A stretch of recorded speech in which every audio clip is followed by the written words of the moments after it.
I can really see what electricity's done for this country, I can tell you that, and it really means a lot to me.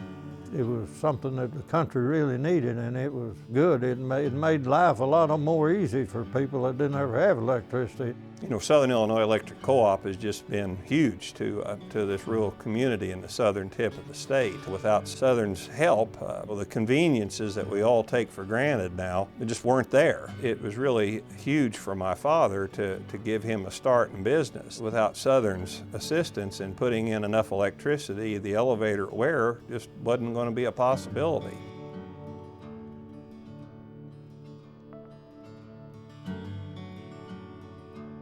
Well, I can remember when Mr. McCormick from down at Olmsted, he was a big person involved in getting all this together that I can remember. And whenever they held meetings about it, well, he was usually the guy that was in charge of the meeting.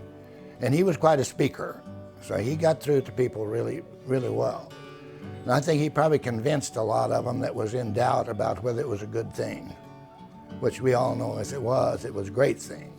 My father was William Plannard. My dad was so gung-ho on REA and getting it to Southern Illinois. My father became one of the first board members. Dad was very conscious of the fact that there were things that he could do to help people have a better life, to make them know that they weren't country bumpkins, that they could now have lights in their house. He was a prolific letter writer. He wrote to all the congressmen, became quite friendly with a few. He had a favorite poem that was, "I like to live by the side of the road and be a friend to man." And I think that was his philosophy. You're dealing with the end of Depression, and people didn't have the money. And a lot of people couldn't afford to have their houses wired. And when they would see the neighbors with their lights, then they wanted to be the same. I grew up in Johnson County, back off of the road far enough that we didn't get electricity when it first went through the country. My dad was a farmer and we didn't have a lot of income.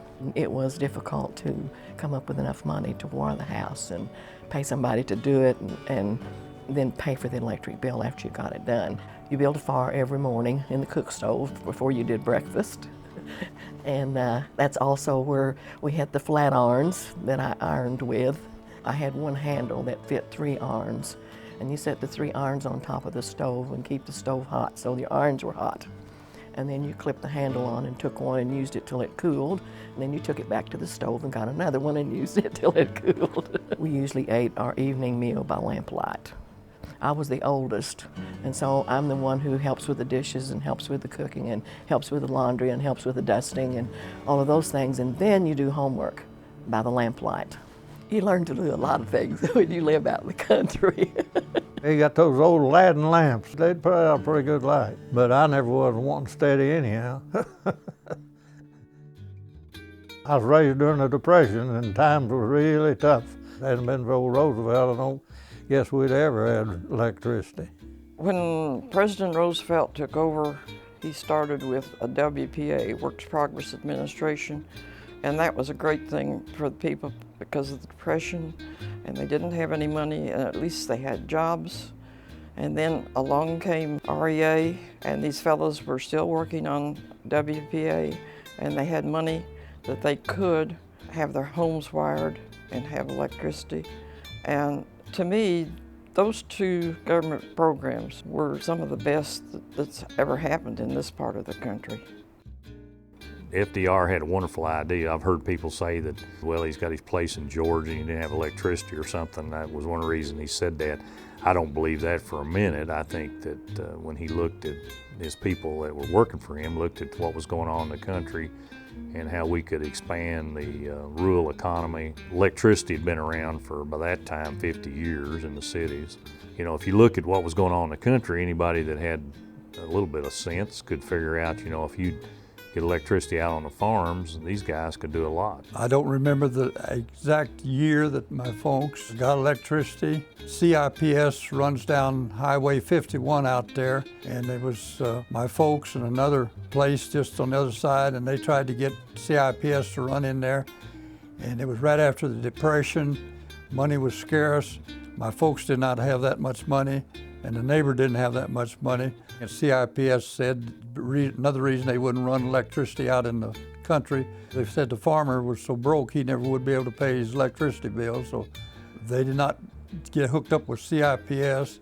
The farmers wouldn't have had electricity if the co-op hadn't organized and got the ball rolling. Ethel Hartman at Mounds in Pulaski County was one of the ones that got out and beat the bushes to get people interested in it and sign up, petitions, whatever it took to get the electricity going. My dad was instrumental in the organization early on.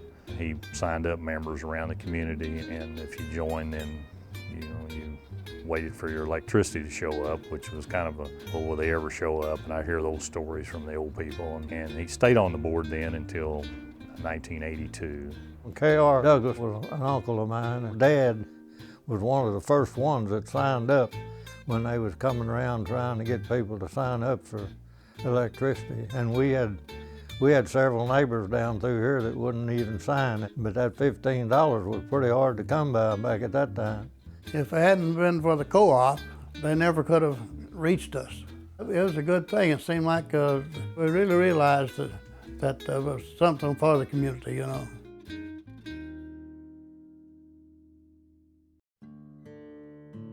But we was all looking forward to electricity coming in. And I can remember hearing a loud machine out there one day, and we looked out the windows, and here came this machine to dig the holes, to set the post right there across the road from the school. And it looked like a monster of a machine coming in. They'll get hold and they set that post in there, and I can recall that just as well as if it happened yesterday. That post, I remember they had the metal numbers and letters on it. REA came through in 1940. It just modernized southernmost Illinois. They had lights, and then appliances began to come in. In 1939, for Christmas, my mother gave my grandfather an electric waffle iron. He loved waffles. He said, well, I can't use it. And she said, yeah, but you can in a few months. And so he had his electric waffle iron for Christmas of '39, and the power was turned on in '40, so that made him real happy. It was exciting. We all gathered at the door the day the guys came to stake out the line and find out where it was going to go. We were in the strawberry patch, which was just north of here, and we could see the back porch, and we left that light on in case our electricity came on.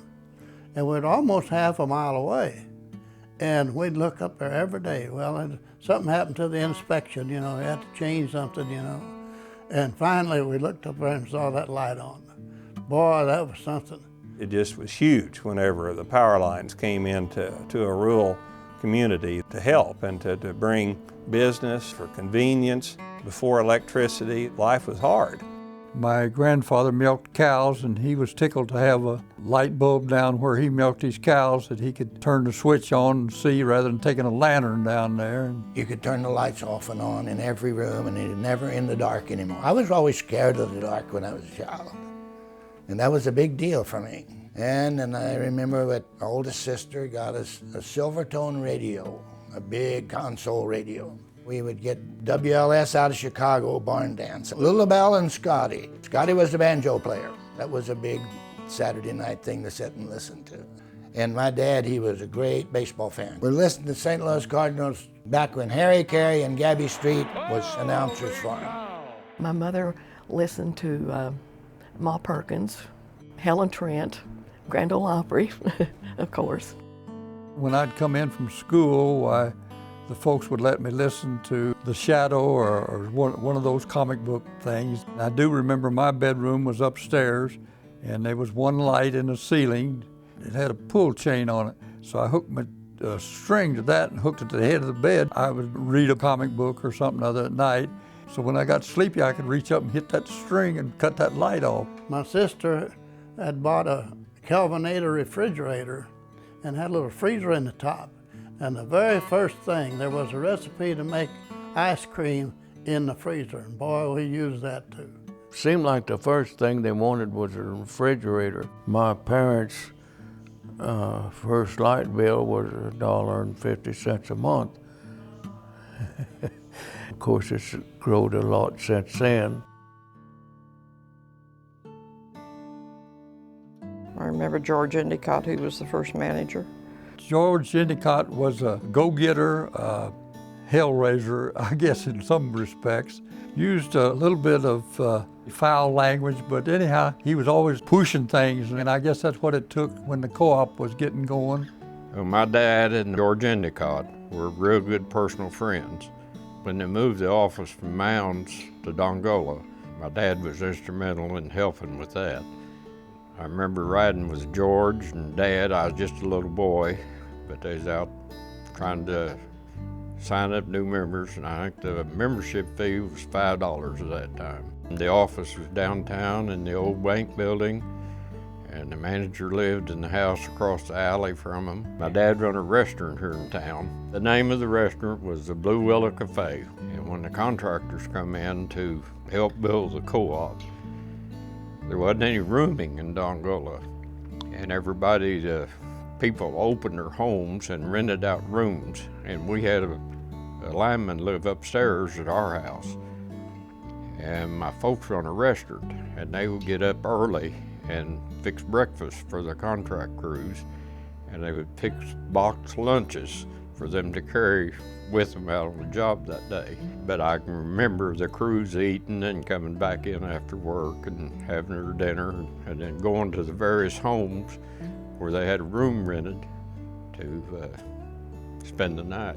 A lot of the employees at that time was the boys that had been to World War II and got out after the war ended in 45 and came to work here in 45, 46 and built a lot of the system.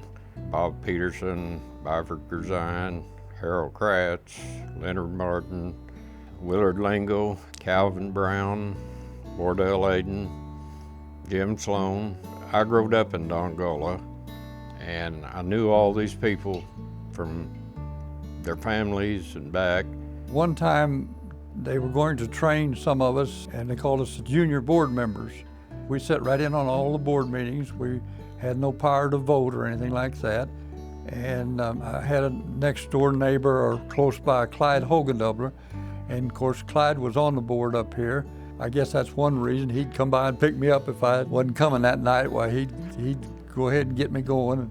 They had a board that back then they were still building lines and expanding the co-op and getting the funds to subsidize the co-op and get the money to operate on was always a major topic of the board meetings. If we needed anything, we had to make it, you know. Of course, the mechanic had to do the impossible things. The lineman dug the light pole by hand. And of course, the limestone was a problem. And the first mechanical digger who took the transmission of an older truck that made your different speeds of a digger, and that was a great thing. Leonard went to work at Southern Illinois Electric Co-op in 1948, cutting brush, and worked his way up, got promoted to the line crew, and he enjoyed the crew he worked with. He's come home with his clothes wet, where they threw him in a creek, tears in his clothes where they've wrestled. He loved the guys he worked with. They were a neat bunch of guys, you know. They got along like a family. They just took care of each other. The company was good to me as an employee. Nearly everybody came to my house to pay their light bill. They were not just my customers, they were my friends. I saw them every month. Tom Reeves was the manager. He was as nice as he could be. He was always good to me. Tom got along with everybody. He was just a jolly old Tom, and he had worked under George. Everybody liked Tom. My earliest memories were my dad working at the co-op. We also lived right across the street from the co-op in the early to mid-50s beside the locker plant. Dad built a house there so he'd be close to the co-op and he could walk to work. But co-op also sold appliances, so on the weekends, on Saturday and Sunday, people that knew that Dad lived there, they'd come get him, wanting to open up the co-op so that they could buy an appliance. So we only lived there about 3 or 4 years. I got kind of old, sweet, moved. Back then, whenever you had an outage, why, they called the individuals home. So anytime we had a lightning storm, generally we got some of the calls at our house. And if Mom and Dad wasn't home, why, I'd get an occasional call and pass it on to the engineer. My earliest memories of the annual meeting were the tents. And when the caravan came around, why, they'd hire you to help put up the tent and set out all the chairs. So we'd make a little money doing that. I went to the tent and awning company and picked the tent, trailer, and the chairs up, and we set up the annual meetings. The annual meeting caravan started, I believe it was the year 1950. The annual meetings at that time was a 2-day affair. At some of the earlier annual meetings, way up at the co-op office down on the parking lot, they set up a tent down there. They'd have a quartet or something like that. They always had the beauty contest. That's always been part of it. That was a big event, that REA, and it was a lot of fun, you know. I think we just came down for the fun. They served you food, and they had entertainment, and then they had a queen contest, and then they had drawings, you know, for prizes. One day would be for the members, where they come in and actually had their business meeting, but the night before generally was for anybody local that wanted to come, and they'd have all the entertainment and everything then. And I can remember my dad talking about one of the largest turnouts they ever had. They gave away electric skillets, and apparently electric skillets weren't too common back then, and they gave you a sign with a number on it, and you had to find the matching number to yours. And it was a huge crowd, and everybody wanted to win an electric skillet. Everybody thought that was really something, you know, to go to the annual meeting, because they give away prizes. I believe they always had somebody there that was showing you how to cook, and everything was for the women. And back then, one of the ladies' clubs would have cake and things that you could, drinks that you could buy at the annual meeting. It was just a fun time, outdoors under the tent. It's a big part of our family, and we grew up with every year was an annual meeting you'd go to, and I went to a lot of annual meetings. It was like a big community fair you'd go to, and the kids all would run around, have a good time. And so it was a social event, plus they carried on the real business of the co-op, which was what the annual meeting was for. I can remember coming to the tent. Of course, as a little kid, I wasn't that much involved in the program and everything. We played out in the yard. It was a big time. Always look forward to that. Families would come and the kids would play, and it was just so well attended. And I can just remember the excitement of going down there and being under the big top, you know, just like at a circus.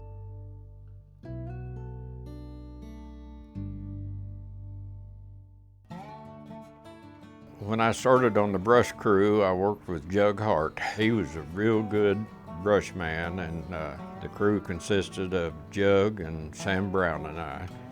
And then I went from there. Hardplot was the line superintendent. Looking back, Southern Illinois Electric Co-op is the best I can say it is one big family. I was hauling lime down to Kentucky, and I made a stop at a telephone booth. You know, they had telephone booths back then. And called Tom Reeves and told him I'd like to interview for the job, and he told me to come over the next morning and interview. I was hired in as work order clerk. That was back in 1973.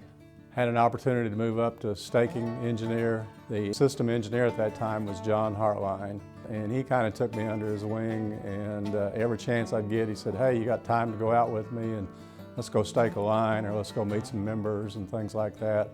Very personable, everybody liked him, and he taught me you treat members with respect, that you listen to their problems and you try to solve those problems for them. So John was probably my biggest mentor. After John passed away, Carl George became system engineer, and Carl would be in at 8 o'clock, and he'd pick up his pencil and he'd start writing, and at 4 o'clock he'd shut it down and say, well, time to go home. He was working from the minute he got there to the minute he left, and even more because he took outage calls at night, so he was very dedicated, and he was there for 47 years. He taught me a lot of things also. When I was working out in the field, Larry was just starting and helping with engineering. I know a couple times during the major storms, Carl George and I would be dispatching, and we'd both get tired or out in the field or something, and Larry'd take over. And it was a disaster when he took over trying to dispatch for us. I started with a great bunch of guys, and I ended probably with a greater bunch of guys because they were real good to me. They really was. We didn't always see eye to eye on different things, but we always seemed that we got the job done, got the job done safe. Back at that time, you know, it was carefree. You didn't have any idea what you really wanted to do, but you know you really want to do something with your life. And then, like I said, choosing the co-op was the best thing ever happened to me and my family in my lifetime. When I first started working here, the lady that was what now is probably administrative assistant, she was Elaine Rushing, and we sat out in the general office and I was just by her, and she was basically the one that kind of helped me know what I was supposed to do. Lowell Edelman was the office manager.